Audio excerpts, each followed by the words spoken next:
Jesus, Yallah, Jesus, forgive me, please. I am sorry, please have mercy on me. I don't want to die like this. I don't want to die.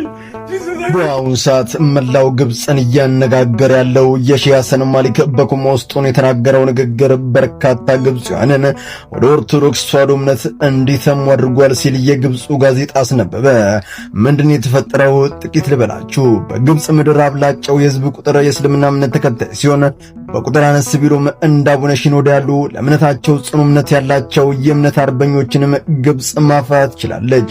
ታዲያ ሐሰን ሼክ ማሊክ በጽኑ ይታመሙና ወደ ሆስፒታል ያቀናል። በኋላም ኮማ ውስጥ ሆኖ አየሁት፣ ጌታ ኢየሱስ ክርስቶስን አየሁት።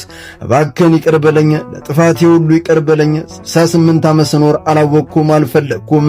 እባክህን እንዲህ ባለው ሁኔታ ውስጥ ሆኜ መሞት አልፈልግም፣ እድል ስጠኝ፣ ማረኝ እያለ በሚናገርበት ወቅት እንባ እንደ ጎርፍ ከዓይኖቹ ይፈስ ነበር። ይህ ቪዲዮ ተቀርጾ የወጣ ሲሆን በተለቀቀ በሰዓታት ውስጥ ግብፅ ብቻ አይደለችም፣ በሌላው ዓለም የሚገኙ ሁሉም ተመልክቶት በእይታ ሊጨናነቅ ችሏል።